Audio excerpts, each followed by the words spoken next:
Hi every one. இப்பொழுது நாம் அனைவருமே இந்த மே மாதத்துக்கு உண்டான ஜோதிட பலன்களுக்கு மிகவும் ஆவலுடன் காத்து கொண்டிருக்கிறோம். ஏனென்றால் திருக்கணித பஞ்சாங்கம் பிரகாரம் சனி பயிற்சி என்பது நிகழ்ந்து விட்டது.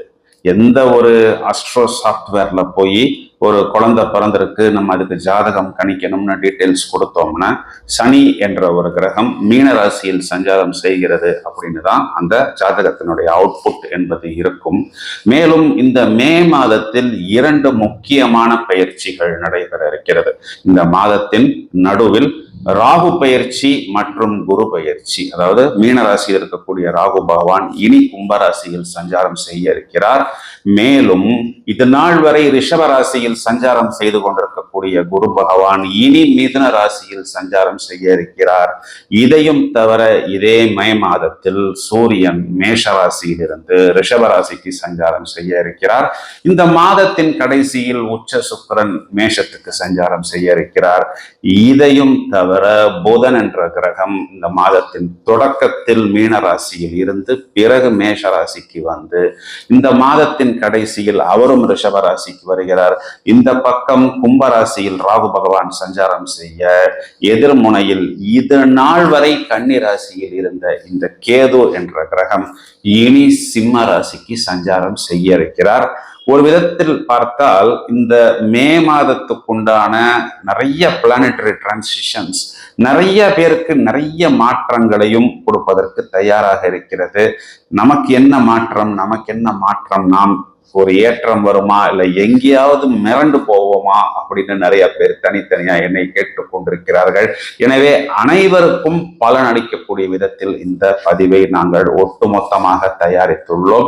எங்கே நமக்கு பிளஸ் பாயிண்ட் இருக்கிறது, எங்கே நாம் எச்சரிக்கையாக செயல்பட வேண்டும் என்பதை இப்பொழுது துல்லியமாக ஒவ்வொரு ராசிக்குமாக நாம் காண்போம்.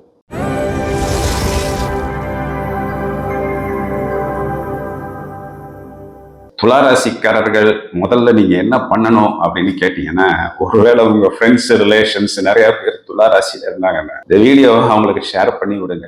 எங்களுக்கு கால் பண்ணி பேசுறவங்கலாம் ஒன்றும் தேவையில்லை. ஏன் அப்படின்னா, இதனால் வரை துக்கம் துளாராசிக்காரர்கள் என்ன பண்ணணும் அப்படின்னு கேட்டீங்கன்னா, உங்க ஃப்ரெண்ட்ஸு ரிலேஷன்ஸு உங்களுக்கு தெரியாத நபர்கள் துளாராசியில் இருந்தா கூட நீங்க இந்த வீடியோவை அவங்களுக்கு முதல்ல ஷேர் பண்ணி விடுங்க.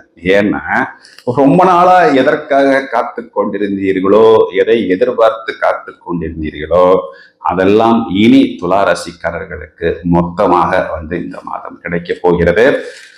இனி ஐஸ்வர்யம், இனி ஒரு அல்டிமேட்டான பீரியட், ஒரு கோல்டன் பீரியடின் ஆரம்பம், தொடக்கம் இந்த மே மாதத்தில் இவர்களுக்கு இருக்கிறது. எப்படின்னா, இவர்களுக்கு ராசியாதிபதி முதலில் உச்சம், அது இவர்களுக்கு ஒரு சுபபலம். பிறகு ராசியாதிபதி இந்த மாதத்தின் கடைசியில் இவர்களது ராசியை பார்க்க போகிறார்.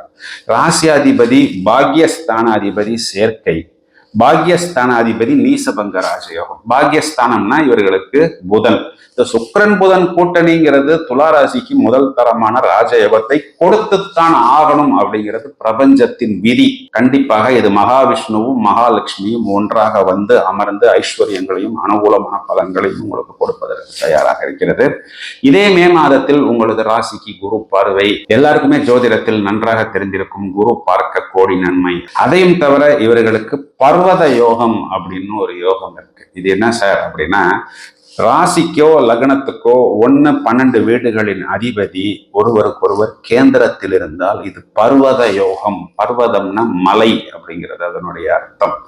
மலை போல் செல்வம் வருமா அப்படின்னா கண்டிப்பாக துளாராசிக்கு வரும். முயற்சி செய்யுங்கள். ஆனா உண்மையில என்னன்னா, மலை போல் இவர்களுக்கு செல்வமோ வருமானமோ வந்தாலும் பத்தாது. ஏன்னா இங்க அவ்வளவு பிரச்சனை, அவ்வளவு கடன் இருக்கு. நிறைய பேர் கடனுக்காக போனையே ஆஃப் பண்ணி வச்சுட்டு எங்க இருக்கிறோம்னே தெரியாமல் வாழ்ந்து கொண்டிருந்தார்கள். இது நாள் வரை இவர்களுக்கு அஷ்டமத்தில் குரு என்னென்ன கஷ்டத்தையோ அது எல்லாத்தையும் மொத்தமா கொடுத்துருச்சு. அது பினான்சியல் ரீதியாக இருக்கலாம், உறவு முறை சிக்கலாக இருக்கலாம், இல்லைன்னா திருமண வாழ்க்கையில ஒரு திருப்தியற்ற சூழ்நிலையா இருக்கலாம், வெளிநாட்டுக்கு போய் ஏற்பட்ட பிரச்சனைகளா இருக்கலாம். முதலில் ராசிக்கு குரு பார்வை. 12ஆம் இடத்தில் இருந்த கேது பகவான் 11ஆம் இடம் சொல்லக்கூடிய லாபஸ்தானத்துக்கு போறாரு. 5ஆம் இடத்துல இருக்கிற சனி பகவான் 6ஆம் இடத்துக்கு போயிட்டாரு. 6ஆம் இடத்தில் சனி இருப்பதும் போட்டி தேர்வுகளில் வெற்றி. 6ஆம் இடத்தில் இருக்கக்கூடிய இந்த ராகு என்பவர் 5ஆம் இடத்துக்கு வந்துட்டாரு. அது புத்திரஸ்தானமே. புத்திரஸ்தானத்தில் ராகு பகவான் இருந்தால் பிரச்சனைகளை கொடுக்க மாட்டாரா அப்படின்னு நிறைய பேர் கேட்பாங்க. கண்டிப்பா ஜோதிடம் தெரிந்தவர்கள் கேட்கணும். இங்கதான் குரு பார்வையும் வந்து விடுகிறதே. அப்போ 5ஆம் இடத்தில் ஒரு சுப கிரகம் இருப்பதாக எடுத்துக்கொண்டு இது நாள் வரை நம்ம மட்டும் ஆஃப் ஆகாம நம்ம குழந்தைகளும் ஆஃப் ஆகி இருந்தாங்க. ஏன்னா நிறைய துளாராசிக்காரர்களுக்கு குழந்தைங்களுக்கு ஸ்கூல் ஃபீஸ், காலேஜ் ஃபீஸ் கூட கட்ட முடியாமல் இருந்தார்கள்.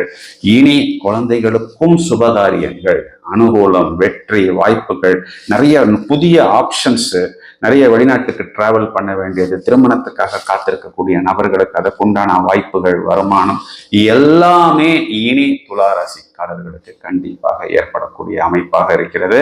வெற்றி ஸ்தானத்திற்கு குருவின் பார்வை என்பது, தனஸ்தானாதிபதி வெற்றி ஸ்தானத்தை பார்ப்பது என்பது வாய்ப்புகள், வெற்றி. நம்ம எங்கெல்லாம் போய் கதவை தட்டினோமோ, எங்கெல்லாம் கதவு மூடிச்சோ அங்கெல்லாம் நம்ம இப்பொழுது கூப்பிட்டு ஒரு வெல்கம் சிக்னல் கொடுத்தாலே அதை போன்ற ஒரு அமைப்பு. பிறகு புதன் ராசிக்கு 7ஆம் வீட்டுக்கு வரும் பொழுதும், பிறகு மாதத்தின் கடைசியில் சுக்கிரன் நமது ராசியை பார்க்கும் பொழுதும் ஒரு இனம் புரியாத உத்வேகம், எனர்ஜெட்டிக், அல்டிமேட் அப்படின்லாம் சொல்லுவோம் இல்லைங்களா, அதற்குண்டான ஒரு அமைப்பை துளாராசிக்காரர்கள் பெறுவார்கள். நிறைய வாய்ப்புகள் வரும், தொடர்ச்சியாக வருமானம் என்பது வரும், கடன் அடையும், கொடுத்த வாக்கை இனி காப்பாற்றுவார்கள். நைட்ல குறிப்பா வெளிநாடுகள்ல நிறைய பிரச்சனைகளை சந்தித்தார்கள் துளாராசிக்காரர்கள். 12ஆம் இடம்ங்கிறது அயன சயனஸ்தானம். அங்க கேது பகவான் வரும் பொழுது நைட்ல தூக்கத்துல அழுதது, பெட்ல யாருக்கும் தெரியாமல் தனிமையால் அழுதது போன்ற விஷயங்கள்லாம் போய் இனி இவர்களுக்கு ஒரு ஒளிமயமான அமைப்புங்கிறது ஏற்படும். சார் எல்லாமே துலாம்க்கு நல்லா சொல்லியிருக்கீங்க சார், கேட்பதற்கு நன்றாக இருக்கிறது. ஆனா இந்த தம்ப்நெயில் எல்லாம் எங்க எச்சரிக்கையா இருக்கணும் அப்படின்னு போட்டிருந்தீங்களே, அந்த மாதிரி ஏதாவது ஒண்ணு துலாம்க்கு சொல்லுங்க சார். ராசிக்கு 7ஆம் இடத்தில் சூரியன் உச்சம். அப்போ ஒரு விதமான உஷ்ணம் ஏற்கனவே இந்த பக்கம் நமக்கு நல்லா தெரியும். இது மே மாசம் அக்னி நட்சத்திரம் ஓடிக்கிட்டு இருக்கு. உடல் உஷ்ணம் நிறைய துளாராசிக்காரர்களுக்கு. நேத்திரம் அப்படின்னா கண்கள் சிவக்க செய்யும். உடலில் உஷ்ணம், குறிப்பா இந்த யூரின் மோஷன் போற இடத்துலலாம் கொஞ்சம் உபத்திரம் ஏற்படும். இயற்கை வைத்தியங்கள் எடுத்துக்கொள்வது, இந்த ஆயில் பாத்து, இளநீ சாப்பிடுவது, வெந்தயத்துல மோர் போட்டு குடிக்கிறது, இந்த மாதிரி கொஞ்சம் சின்ன சின்ன பயிற்சிகள் எடுத்துக்கொண்டால் கண்டிப்பாக உங்களை நீங்கள் பார்த்து கொள்ளலாம். பரிகாரம் அப்படின்னு எடுத்தோம்னா வெள்ளிக்கிழமை, செவ்வாய்க்கிழமை, ஞாயிற்றுக்கிழமைகளில் தொடர்ச்சியாக துர்கா வழிபாடு செய்வது, அதுவும் ராகு காலங்களில் துர்கா வழிபாடு செய்வது உங்களுக்கு மேலும் மேலும் மேன்மையை ஏற்படுத்தி கொடுக்கும். நிறைய துளாராசிக்காரர்கள் இதனால் வரை துக்கம், தொண்டையை அடைத்த துளாராசிக்காரர்கள், துக்கத்தை கூட யார்கிட்டையும் போய் ஷேர் பண்ண முடியாத ஒரு சூழ்நிலையில் இருந்த ஒரு துளாராசிக்காரர்களுக்கு இப்பொழுதுதான் ஒரு நியூ வெஞ்சர், ஒரு 0 பாயிண்ட்ல இருந்து ஆரம்பிப்பது போல் வரிசையாக வாய்ப்புகள் வரும். குறிப்பாக தொழில் ரீதியாக, வருமானம் ரீதியாக கிடைத்த வாய்ப்புகளையும் கிடைத்த வருமானத்தையும் புத்திசாலித்தனமாக தக்க வைத்துக் கொள்ளுங்கள். வாழ்த்துக்கள்.